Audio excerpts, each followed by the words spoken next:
જાન્યુઆરી કોઈને ખરાબ લાગે કે ખોટું લાગે એવું બોલાય તે પણ હિંસા કહેવાય. અહમ ન દુભાય સ્યાદવાદ વાણી સ્યાદવાદ વર્તન ને મનન.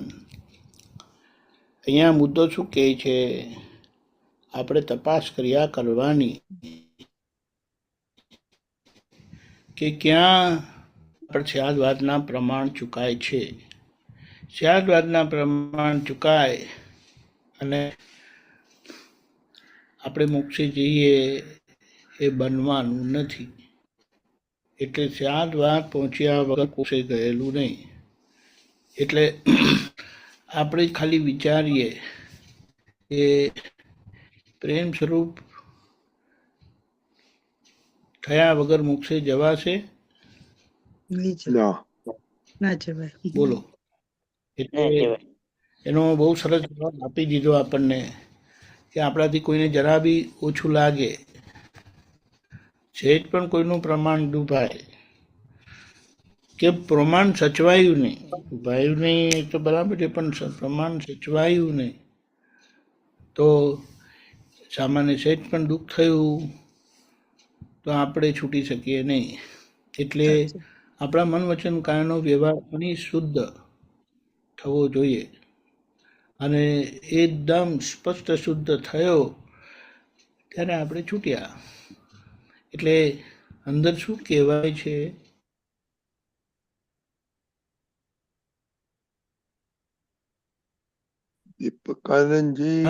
સુધી કોઈને પણ દુઃખથી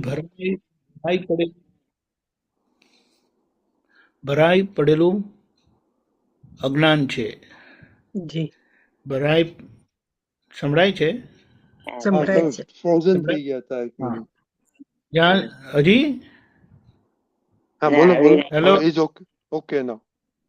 તો તમે ફ્રીઝ થાય છે તે કહો છો પણ ઓકે થાય તે નથી કહેતા. એટલે મને એમ છે કે હજી હું ફ્રોઝન જ છું, આઈસ છું.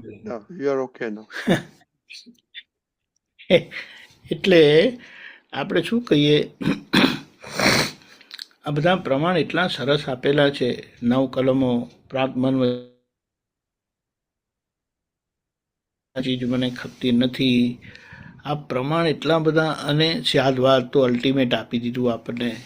હવે જ્યાં કોઈને કંઈ પણ ખરાબ ખોટું ઓછું લાગે અને આપણે ઊંઘતા રહીએ છીએ એટલે શું કે એની સામે જાગૃતિ જે કૃપાથી ખુલ્લી થઈ છે એના ઉપયોગનો અભાવ છે. હવે જાગૃતિનો ઉપયોગનો અભાવ એટલે શુદ્ધ ઉપયોગનો અભાવ. એટલે પછી પ્રકૃતિ એના સ્વભાવમાં છે પણ તમે તમારા સ્વભાવમાં નથી. એટલે અહીંયા નાની નાની બાબતો આખા દિવસમાં કેટલીય થાય છે અને આપણે એને ગણકારતા નથી. પણ સામાન્ય તો આપણે એમ કહે ને સ્ટેપ કરી જ નાખીએ છીએ. સ્ટેપ કરવું એટલે ખબર છે ને, ચાકુ ઘુસાવી જ દઈએ છે, છરો મારવો. હવે એ આપણે મેં તો સામાન્ય I just made A passing comment. તો તમારે એટલું બધું પર્સનલ લેવાની જરૂરત નથી.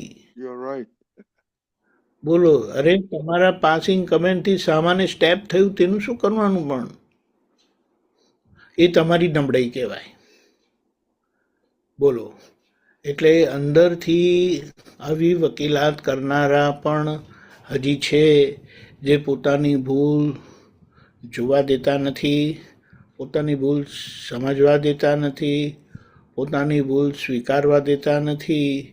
અને આખરે એ ભૂલ જે બહુ ઉપકારે કરીને આપણી સામે ખુલ્લી થઈ અને મહા ઉપકારે કરીને સામા નિમિત્ત બનીને આપણા પર પરમ ઉપકાર કર્યો, એ બધું પાણીમાં ગયું.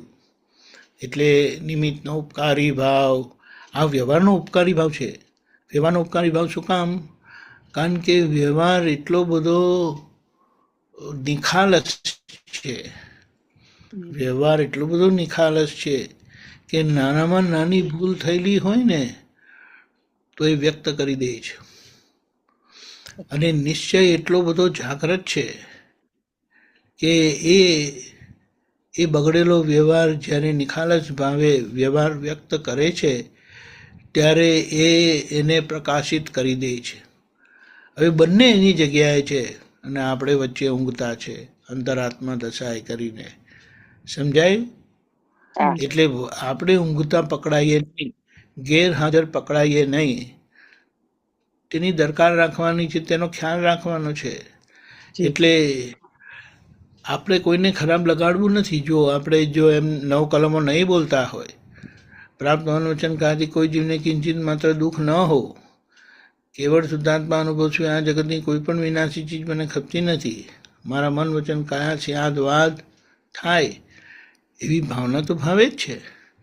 એટલે શું તો કહે કે જે આંખ બગડેલો ભાગ જે છે તે આજનો નથી, આપણો નથી, પણ એ આગળથી આવેલો છે, બગડીને આવેલો છે, જે આપણી સામે ખુલ્લો થાય. કારણ કે આજે આપણી ભાવના તો આ છે.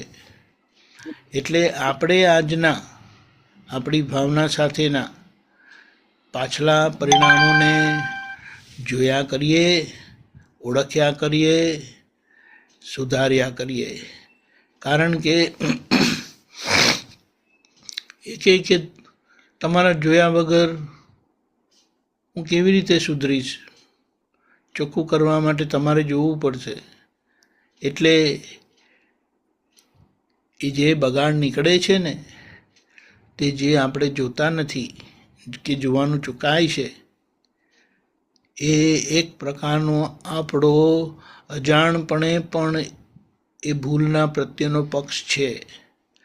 અને જ્યાં સુધી ભૂલના પ્રત્યેનો પક્ષ છે તો ભૂલ ધોવાવાની નથી, જોવાવાની નથી, ધોવાવાની નથી.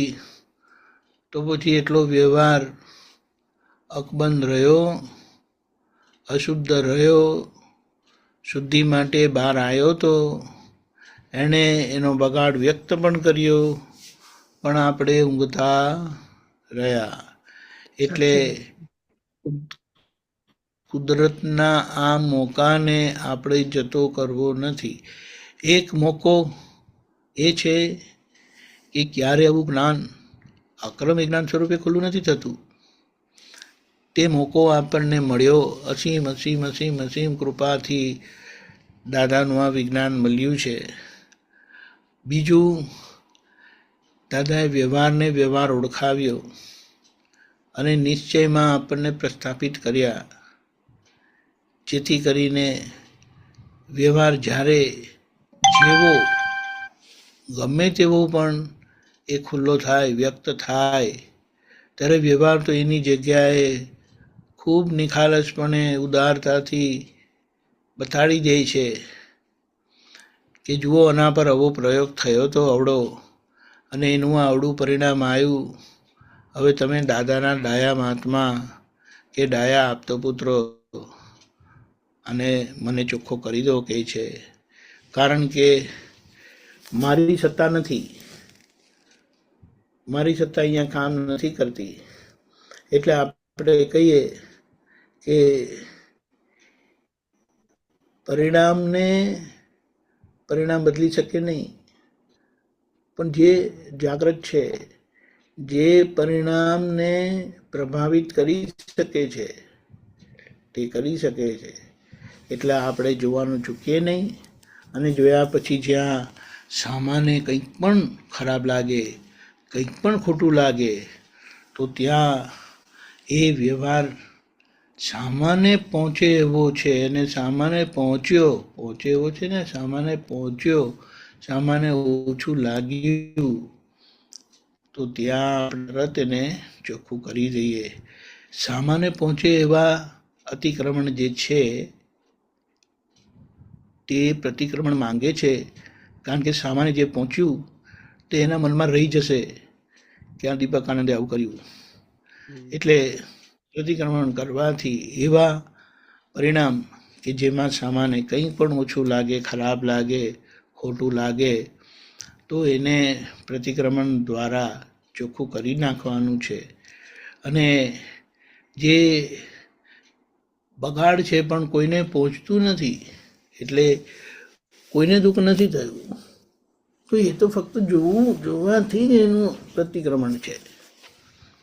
પણ જ્યાં બીજાને કંઈ પણ અસર થાય છે, અહીંયા બેઠો છું, એકલો છું, અરે રજની દાદા માટે દાખલો આપું છું કે કોઈના માટે મને કંઈ પણ આડો વિચાર આવે તો એ ભલે 3000 માઇલ દૂર બેઠા છે, અમેરિકામાં બેઠા છે, પણ એમને મારું સ્પંદન અહીંયાથી પહોંચી જાય.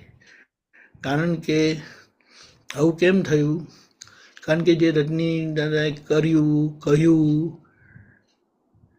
તેની સાથે હું સહેમત નથી, તે મને સ્વીકાર ના થયું, એનો વિરોધી થયો અને એના લીધે આ સ્પંદન થયું.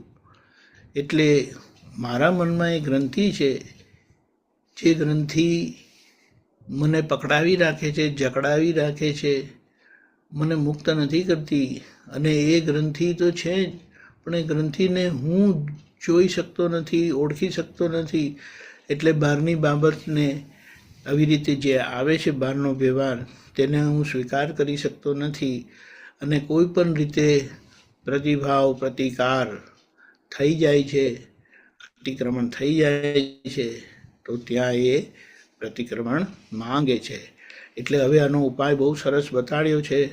10-10 મિનિટ, 15-15 મિનિટ, આખા દિવસમાં જ્યારે મુક્ત ટાઈમ મળે, ફ્રી ટાઈમ મળે, ત્યારે પોતાનો થઈ ગયેલો વ્યવહાર પાછલી 10 મિનિટનો, 15 મિનિટનો જોઈ લો, સવારથી થયેલું જોઈ લો, બપોર પછીનું જોઈ લો, રાત સુધીનું જોઈ લો. કારણ કે એ જોવાથી જ ઓળખાશે કે જે જોવાનું રહી ગયું છે એને આપણે રીકેપ કરીને જોઈ લઈએ. જય સચ્ચિદાનંદ. બહુ સરસ. જય સચ્ચિદાનંદ. જય સચ્ચિદાનંદ.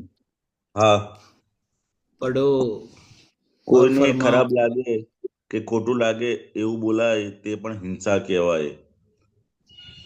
15 જાન્યુઆરી સાદવાદવાણી વર્તન. એટલે દાદા કહે છે ને કે કોઈને પણ આપણે મનથી પણ કોઈનું બુરું ઈચ્છીએ તો પણ શું છે કે મનથી પણ કોઈને મરાય નહીં. એટલું સૂક્ષ્મ આ સાયન્સ છે. આપણને એવું લાગે કે મનમાં આપણે પેલાને કંઈક ખરાબ વિચાર્યું તો એને કશું થશે નહીં, પરંતુ કે મનના આખું સ્પંદનો વાળું જગત છે, એટલે મનના સ્પંદનો પણ એને પહોંચતા હોય છે. એટલે ખાસ એ બાબતની અંદર આપણે જાગૃતિ રાખવાની કે મનમાં કોઈના માટે પણ અવળો વિચાર આવે કે કોઈની માટે અવળું બોલાઈ જાય તો તરત જ એની સામે જાગૃતિ રાખી અને પ્રતિક્રમણ હોવા ઘટે. જય સચ્ચિદાનંદ. જય સચ્ચિદાનંદ. મનથી કોઈને મારે નહીં, શૂરવીર નિરંતર જાગૃત આત્મા પોતે મહાવીર. જય સચ્ચિદાનંદ. જય સચ્ચિદાનંદ. પ્રાતઃવિધિ. We can start. પ્રાતઃવિધિ. Shri Simandhar સ્વામીને નમસ્કાર, નમસ્કાર, નમસ્કાર. શ્રી સિમંદર સ્વામીને નમસ્કાર, નમસ્કાર.